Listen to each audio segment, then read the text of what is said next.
Welcome to a Group 4 production starring Bianca Loera, Sebastian Garcia, Heather Raimondo, and Tony Dow. Hey Bianca. Dude, earlier today my cousin kept calling me a Casanova. What the heck does that even mean? Is it a bad thing or something? Not necessarily. I mean, Casanova refers to a man who is known for seducing many women. So, like a player? Yeah, but the word Casanova also implies that the man is charming and charismatic. It's not only due to his attractiveness, but with his way of words that he is able to entrance many women. But where did that word even come from? Well, Casanova was an actual person from the 1700s. His name was Giacomo Casanova, and he was an Italian adventurer who wrote many pieces of work. He became well known for his autobiography, where he explicitly described his amorous encounters with hundreds of women, even calling himself God's gift to woman. Wait, what? So I can say Hugh Hefner was a Casanova instead of saying he was a player? Well, yeah, but Casanova was able to seduce many women because of his way of words and how he made women feel, not because of his money like Hefner. Many people described Casanova as a charming man who women swooned over even after he slept with them.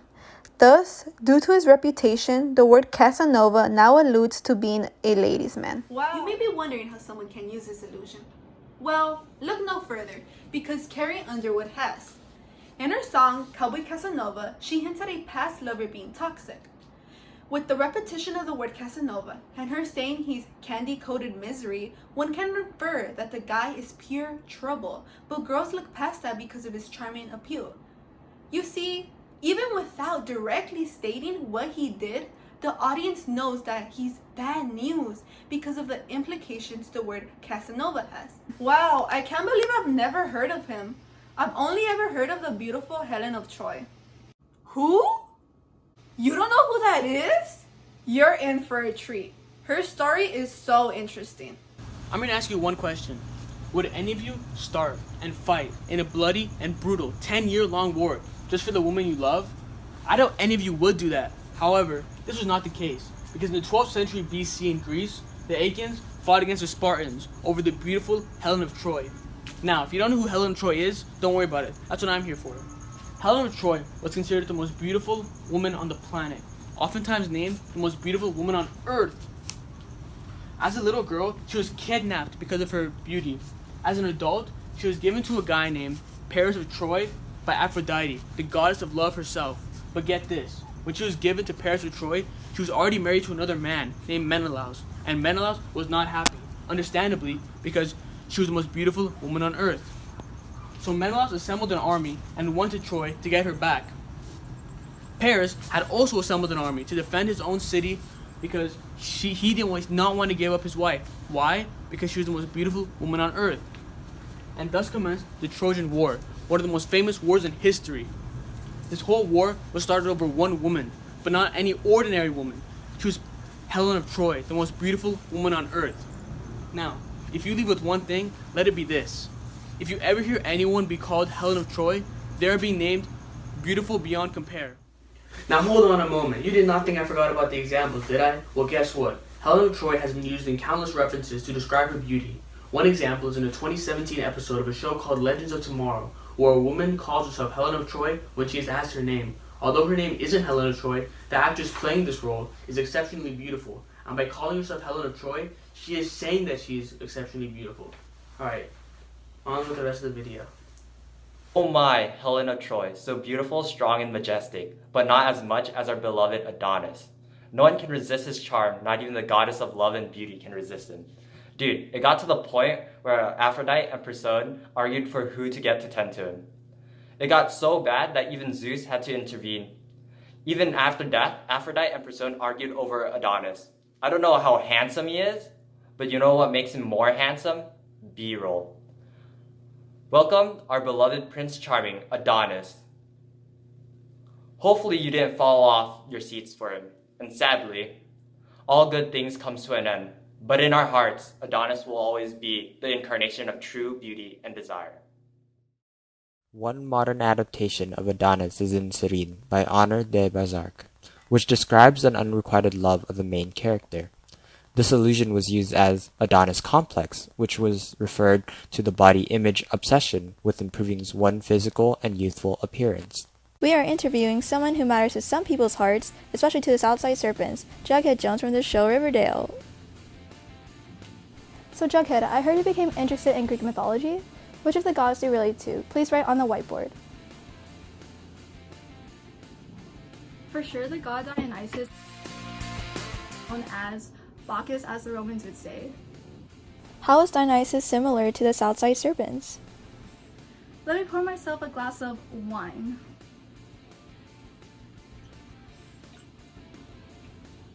Dionysus was known to be the god of wine, so I thought this would be a cool thing to bring in. Since I'm trying to be healthier, instead of wine, I'm drinking vitamin water. Us serpents resemble the way Dionysus embodies the animal side. Also, we have symbolic tattoos and wear leather jackets they call skins, just like the followers of Bacchus wore fawn skins, ivy wreaths, and carry thyruses. A serpent is known to be a mythological symbol that represents fertility, transformation, and immortality. I heard there is beef between you and your old friend Archie. Archie, he's get here? on my board! Anyways, was there an enemy that Dionysus had?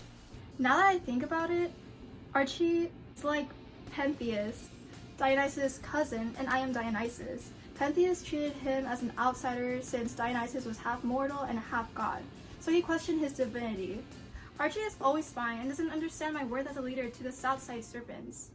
A band called the Orion Experience has a song called The Cult of Dionysus. I'm feeling devious. You're looking glamorous. Let's get mischievous and polyamorous.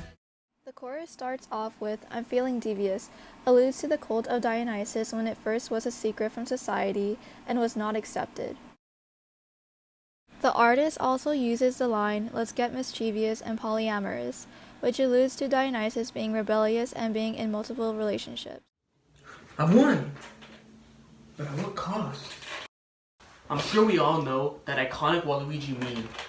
This one, where he says, I've won, but at what cost? Here, Waluigi's saying he's won something, and that's great. However, he follows that statement by saying, but at what cost? Meaning, he lost something in the process.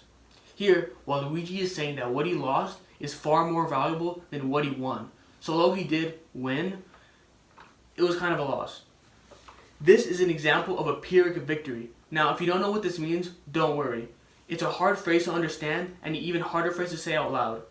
The phrase Pyrrhic victory comes from the Greek ruler Pyrrhus, who ruled between the late 3rd century BC all the way to the early part of the 2nd century BC.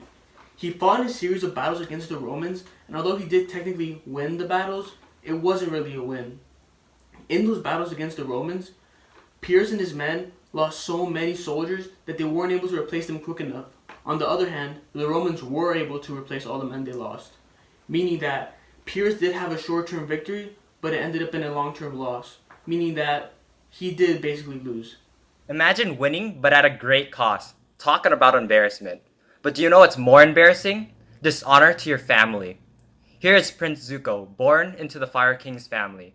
Zuko was the firstborn, but not the fire-bending prodigy like his sister. He spoke out of turn and was burned while being stripped of his honor. To regain his honor, the Avatar must be caught by his own hand. Light will prevail, and his redemption was to help the Avatar Aang. But be the Zuko and do the right thing. The author can allude to Prince Zuko if their main characters have faith, pure failure or abuse, and have gained a beautiful redemption in the end.